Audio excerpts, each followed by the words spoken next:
조계종이 기후변화 위기에 대응하기 위해 교구 본사와 서울 주요 사찰들을 중심으로 불교적 해법에 기반을 둔 탄소 중립 실천 운동을 본격화했습니다.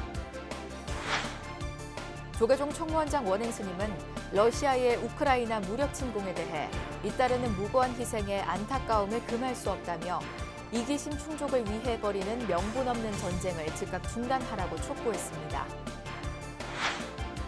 조계종 총무원장 원행 스님이 베이징 동계올림픽에서 국위를 선양한 불자 선수단을 초청해 격려했습니다. 한국을 대표하는 전통 문화체험 프로그램 템플스테이가 20주년을 맞았습니다. 불교문화사업단은 올해 국민 참여를 확대하는 가치 나눔 템플스테이를 운영하기로 했습니다. 조계종 제13교구 본사 쌍계사 본말사 스님들이 더불어민주당과 국민의힘 양당 불교 정책을 함께 들으며 전통문화 현안의 법제화를 한 목소리로 촉구했습니다. 여러분 안녕하십니까? 3월 3일 목요일 BBS 뉴스입니다. 향후 기후변화로 수억 명이 물 부족을 겪고 최대 26억 명이 전염병에 위협당할 것이라는 유엔 산하기구의 보고서가 최근에 나왔는데요.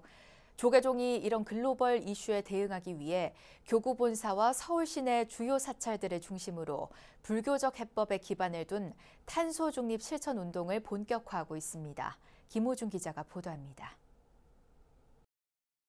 북극 빙하가 녹으면서 땅이 드러납니다. 사라진 얼음은 전 세계 해수면을 높이고 해안 도시를 삼킬 듯 다가옵니다. 탄소 발생으로 빚어진 지구 온난화 때문입니다.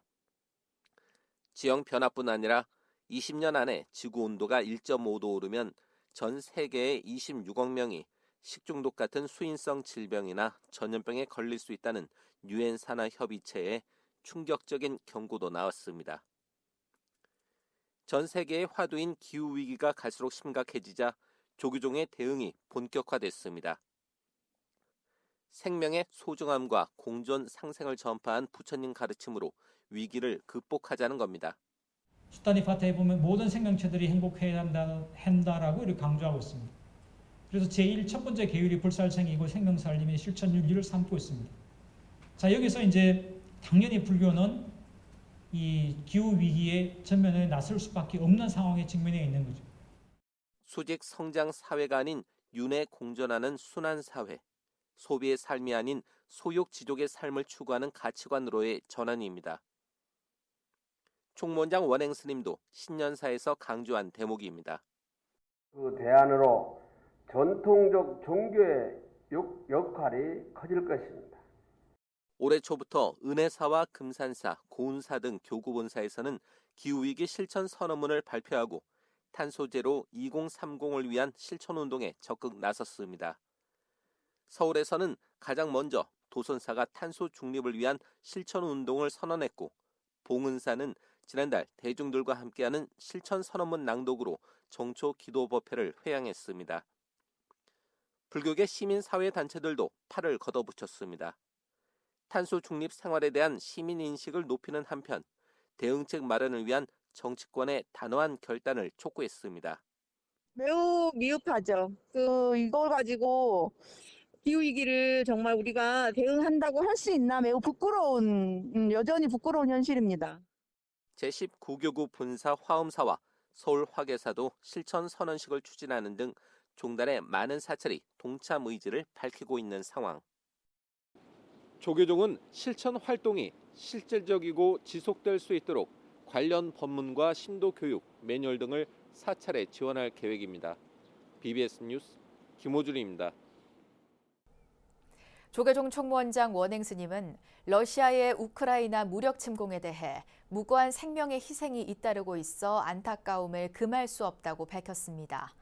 총무원장 원행 스님은 어제 발표한 입장문에서 인류가 경험하는 모든 고통은 무명에서 시작된다며 러시아의 우크라이나 침공 사태는 결국 자신의 이기심을 충족하기 위해 벌이는 명분 없는 전쟁이라고 지적했습니다.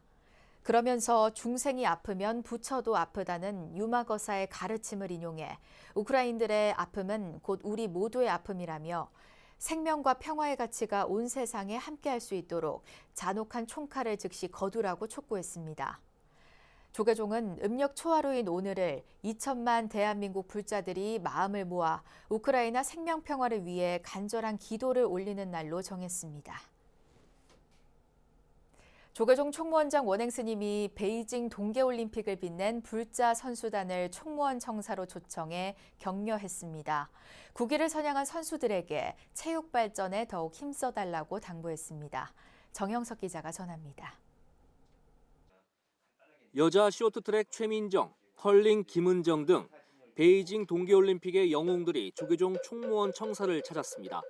총무원장 원행 스님은 일일이 악수를 하며 불자 선수단을 반갑게 맞이했습니다. 특히 원행 스님은 심판의 오심으로 상처가 컸을 것이라고 위로하면서 어려움을 딛고 좋은 성적을 낸 선수들의 노고를 격려했습니다. 그런 불편부당한 그런 심판을 하는 것은 올림픽 정신, 스포츠 정신에 분명히 어긋나고 있을 수 없는 일이라고 생각을 하고 다시는 그런 일이 생기지 않기를. 이번 동계올림픽에서 금메달 1개, 은메달 2개를 따내며 감동의 드라마를 썼던 최민정 선수는 그간의 소회를 밝혔습니다. 최 선수의 어머니는 부처님 전에 딸의 선전을 기원한 강남 봉은사 신도로 알려졌습니다. 어머님도 이제 봉은사에 자주 가셔서 기도해 주시고 공들여 주셔서 무탈하게 올림픽 잘 다녀온 것 같다고 생각을 합니다. 항상 많은 분들이 응원해 주신다는 걸 느껴서 책임감 갖고 더 좋은 모습 보여드릴 수 있게 노력하겠습니다. 불자들의 응원과 기도 속에 오는 18일 캐나다 몬트리올에서 개막하는 세계 선수권 대회 출전의 각오도 새롭게 다졌습니다. 저희가 올림픽이라는 그 무대에서 즐기면서 게임을 하고 올 수 있었던 것 같습니다. 앞으로도 많이 기도해 주시고 응원해 주시는 분들 생각해서 더 열심히 하도록 하겠습니다. 우리 선수단은 이번 베이징 동계올림픽에서 역대로 가장 많은 총 9개의 메달을 거머쥐었습니다.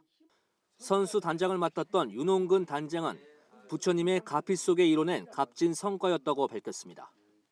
아마 이번 성공의 가장 큰 원인은 존경하는 총무원장 큰 스님께서 이렇게 커다란 법력으로 저희들을 기원해 주셨기 때문에 저희들은 생각하고 있습니다. 원행 스님은 불자 선수들이 국위 선양에 앞장섰다며 앞으로도 한국 체육 발전을 위해 힘써달라고 말했습니다. 스포츠를 통해서 국위를 선양하고 나라를 빛내신 애국자시고 그런 큰일을 하신 분들인데 앞으로도 체육 발전을 위해서 더 힘을 써주시고 또 자기 발전을 위해서 열심히 노력해 주시길 바라고. 봅슬레이 원용종과 러시아에서 귀화한 바이애슬론 티보베이 랍신 등의 불자 선수들도 조계종 총무원을 방문했습니다. 이 자리엔 이기영 대한체육회장과 이형렬 바이애슬론 회장, 김용빈 컬링경기연맹 회장, 신병국 바이애슬론 대표팀 코치 등도 함께했습니다. 원행 스님은 불자 선수단과 기념사진도 찍고 조계종 상징인 삼보륨 문양의 순금 메달과 템플스테이 체험권 등을 기념품으로 증정했습니다. 조계종 총무원에서 BBS 뉴스 정영석입니다. 한국불교문화사업단이 올해 템플스테이 운영 20주년을 맞아 글로벌 브랜드로 도약하기 위한 다양한 사업을 펼칩니다. 불교문화사업단은 국민과 함께하는 20주년을 만들기 위해 같이 나눔 템플스테이 프로그램을 운영할 계획이라고 밝혔습니다. 같이 나눔 템플스테이는 가족 간 관계 회복을 도모하기 위한 부모님과 함께하는 라떼 템플스테이, 20살을 맞은 사회 초년생들의 마음을 위로하고 희망을 전달하는 20살 맞이 특별 템플스테이 등의 특별 프로그램으로 마련돼 일반 국민들의 참여가 확대될 걸로 기대됩니다. 특히 20주년을 기념해 아동복지시설, 한부모 가족, 다문화 가정, 어르신, 장애를 가지신 분 등에 이어 문화격차 완화를 위한 문화놀이 카드 소지자까지 계층과 폭을 확대한 마음 더하기 템플스테이를 무료 또는 할인 운영할 계획입니다. 이 밖에 불교문화사업단은 사찰음식 마음 더하기 사업을 통해 취약계층에게 사찰음식 체험 기회를 제공하고 어려운 분들에게 사찰음식을 나눠주는 행사도 진행하기로 했습니다.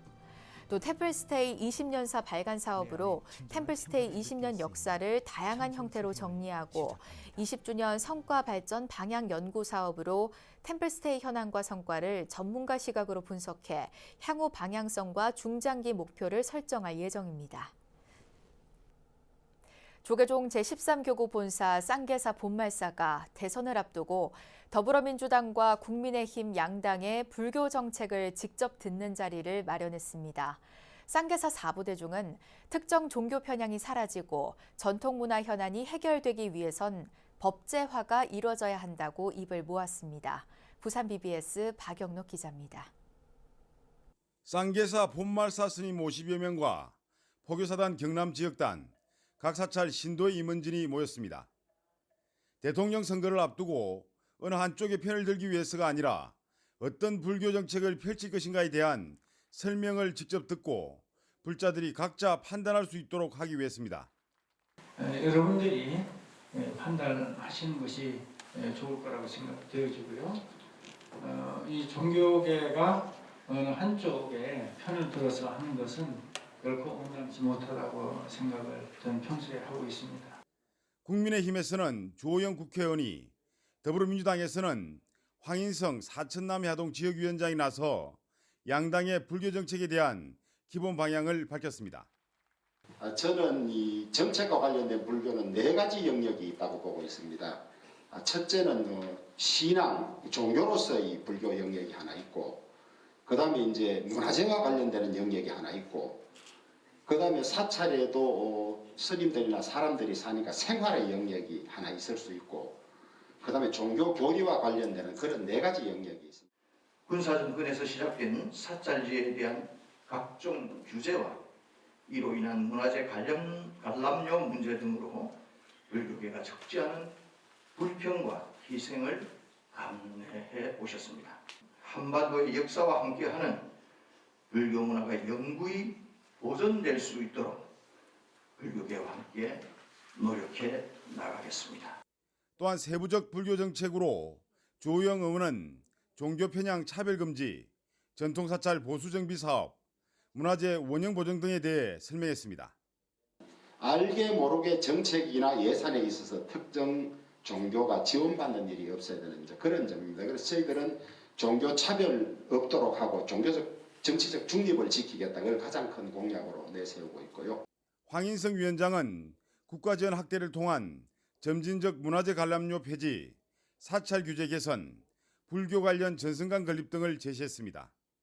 전통 사찰과 사찰 소유 토지에 대한 규제를 합리적으로 개선하고 종부세 등 세제 부담을 소속히 완화하겠습니다.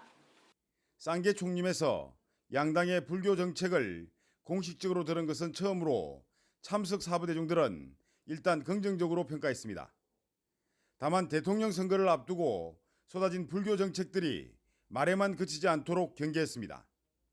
계속 가서 이렇게 하고 다지고 해야 그게 이제 제대로 이렇게 반영이 돼서 되지, 그렇지 않으면은 아무 소용이 없다라는 걸 말씀을 드립니다. 그래서 이러한 것들이 법제화될 수 있도록 법에서 제대로 해놔야 전통 사찰도 그렇거니와 예산도 그렇습니다. 한편 쌍계 총림은 이번 불교 정책 설명에 대한 사부대중들의 의견을 취합해 양당에 전달할 계획입니다. BBS 뉴스 박인호입니다. 유튜브 광우 스님의 법공양을 운영하며 대중과 활발히 소통하고 있는 화계사 교무국장 광우 스님이 BBS 불교방송 라디오 진행자로 데뷔했습니다. 광우 스님은 BBS 불교방송 라디오 프로그램 오늘도 두근두근 광우입니다의 진행을 맡아 어제 첫 방송으로 불교방송 청취자들과 처음 만났습니다. 평소에 즐겨 듣던 BBS 불교방송 라디오, 예전에는 그냥 초대 손님으로 이렇게 참석을 했는데 제가 직접 진행자가 되어서 여러분들 만나 뵙게 되어 가슴이 두근두근 거립니다. 재밌고 많은 분들에게 선한 영향력을 또 끼칠 수 있는 그런 좋은 활기찬 내용으로 여러분들 찾아뵙도록 하겠습니다. 매주 월요일부터 목요일 오전 10시에 방송되는 오늘도 두근두근 광우입니다는 문자를 통해 소통하는 두근두근 사랑방과 명상, 책 소개를 비롯해 청취자들의 고민을 해결하는 해오소 등 다양한 코너로 꾸며졌습니다. 광우 스님은 서울 화계사 교무국장으로 방송과 유튜브, 강연을 통해 종교를 초월한 행복의 메시지를 전하며 대중의 사랑을 받고 있습니다. 문화재청이 한복과 팔만대장경 등을 전 세계에 집중적으로 알리기로 한 데 이어 문화체육관광부도 3월을 맞아 국민들이 일상에서 전통 문화를 더 많이 접할 수 있도록 다채로운 프로그램을 마련했습니다. 지구촌에 불고 있는 한류 열풍과 맞물려 전통문화 활성화에 기대감이 커지고 있습니다. 박성영 기자가 보도합니다. 제103주년 3일절을 맞아 피겨 스케이팅 팀 피겨 엔젤스가 우리 선열의 자주 독립 정신을 기리는 부채춤 공연을 펼치고 있습니다. 가수 안혜은 씨의 홍연에 맞춰 빙판 위에 펼치는 부채 율동은 한복과 어우러지며 더 큰 감동을 선사합니다. 문화체육관광부는 3일절을 맞아 전통문화의 소중함을 일깨우고 일상에서 즐길 수 있는 이 같은 행사들을 올해 더 자주 갖기로 했다고 밝혔습니다. 새학기 개학을 맞은 전국 학교에 한지 태극기를 보급하거나 국립중앙박물관 등에서는 한복 입장객에게 다양한 혜택을 부여하기로 했습니다. 한복 입고 국립문화예술시설을 방문하면 무료 관람이나 음료 교환권을 드리고 있습니다. 또한 아름다운 한복을 착용한 피겨 스케이팅 공연도 선보였습니다. 새학기를 맞아서 한복 교복을 착용하고 있는 전국 20개 초중고 학교에 천년의 종이 전통 한지 태극기를 보급하고 있습니다. 문체부는 어린 학생과 젊은이들이 우리 전통문화에 더 많은 관심과 애정을 갖는 데 주안점을 두었습니다. 전통문화 학교 교육을 늘리고 SNS나 게임 등 젊은이들에 맞는 다양한 체험 콘텐츠를 늘릴 예정입니다. 우리 젊은 세대들은 전통문화를 체험할 기회가 턱없이 부족합니다. 이런 점을 고려해서 먼저 학교 교육 현장에서 다양한 전통문화를 체험하게 하고 젊은 층이 주요 이용자인 메타버스 공간에서도 전통문화 체험 콘텐츠를 게임 방식으로 즐길 수 있도록 하고 있습니다. 또한 국민들이 국공립문화예술시설을 자주 방문하기 때문에 이런 시설에서 전통놀이를 체험할 수 있도록 우리 놀이터를 조성하고 있습니다. 오프라인에서는 국민들이 전통문화에 익숙하도록 현장 체험 프로그램도 확대할 계획입니다. 그러나 무엇보다 전통문화 활성화라는 가시적인 성과를 위해서는 일회성 행사보다는 서구문화 중심의 법제도 개선이나 꾸준한 정부 지원이 중요하다는 지적입니다. BBS 뉴스 박성영입니다. 명상을 기반으로 신심 있는 불자를 양성해온 천태종 대광사 명상상담대학이 코로나19의 어려운 여건 속에서 명상 전문가들을 대거 배출했습니다. 분당 대광사 명상상담대학 학장 월장 스님은 수료식에서 전문과정 이재복 수료생 외 38명과 심화과정 이규남 수료생 외 45명에게 수료 증서와 자격 증서를 전달했습니다.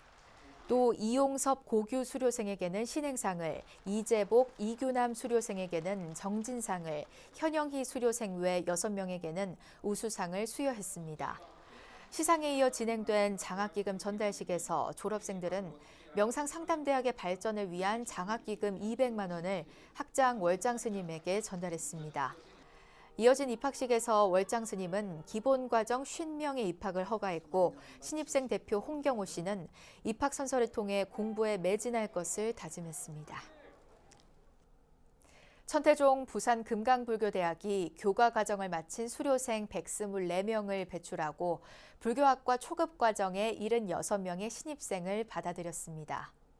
부산금강불교대학은 부산 삼광사 직관전에서 천태종 총무원장 문덕 스님과 부산 광명사 주지 춘광 스님 등이 참석한 가운데 부산 금강불교대학 2021학년도 수료식과 2022학년도 입학식을 연이어 봉행했습니다. 이 자리에서 총무원장 문덕 스님은 졸업생들에게는 배움을 바탕 삼아 지혜와 자비의 삶을 실천할 것을, 입학생들에게는 금강석 같은 신심을 가져주길 바란다고 당부했습니다. 행사에서 교법사과와 불교학과 수료생들은 금강불교대학 발전을 위한 장학기금 600만 원을 학장 영재 스님에게 전달했습니다. 불교계가 운영하는 서울 종로 노인복지관이 올해 회원주도 인권 보호 활동과 재난 대응 서비스 강화, 신노인 문화 확산에 앞장서겠다고 선언했습니다. 종로 노인종합복지관은 비대면 기자간담회를 통해 회원 주도의 인권 보호 활동을 전개하고 인권 모니터링단 활동 영역 확대와 인권 게시판, 전자 게시판 등을 통한 정보 공개를 추진하겠다고 밝혔습니다. 또 코로나19 대비 전문 인력 확보와 무인 단말기, 키오스크 전면 시행을 통한 돌봄 취약계층 재난 대응 서비스 강화 등에 나서기로 했습니다. 이와 함께 스마트 케어 시스템을 활용한 원스톱 건강 안전 서비스를 제공하고 사찰 음식 된장을 기반으로 한 종로 장문화제, 장금이의 장맛을 활용해 온라인 레시피 제작, 찾아가는 장독 분양 사업, 출판 기념회 등을 추진하기로 했습니다. 이어서 꼭 짚어봐야 할 공감 뉴스들을 모아봤습니다. 오늘의 알찬 뉴스입니다. 경기도가 블록체인 기술 기반의 온라인 동영상 플랫폼 경기 아트온 서비스를 개시했습니다. 이 서비스는 NFT, 즉 대체불가 토큰 기술을 적용해 도내 예술인들의 공연 영상을 경기 아트온에 등록해서 예술인에게 공정한 수익을 보장하는 방식입니다. 세종문화회관의 대표 사회공헌 프로그램 천원의 행복공연을 올해부터는 안방에서도 볼 수 있게 됩니다. 세종문화회관은 국악, 클래식, 무용 등 다양한 장르의 공연을 천원에 관람할 수 있는 프로그램인 천원의 행복공연을 매월 마지막 주 화요일에 네이버 TV를 통해 무료로 중계한다고 밝혔습니다. 울산박물관은 울산 역사와 관련한 문헌을 비롯해 명품 미술품이나 공예품, 주요 문화재 등을 대상으로 오는 21일부터 25일까지 2022년도 유물공개 구매를 실시한다고 밝혔습니다. 신청 자격은 개인 소장자와 문화재 매매업자며 도굴품이나 도난품 등 불법 유물은 구매 대상에서 제외됩니다. 이상으로 3월 3일 목요일 BBS 뉴스를 마칩니다. 시청해주신 여러분 고맙습니다.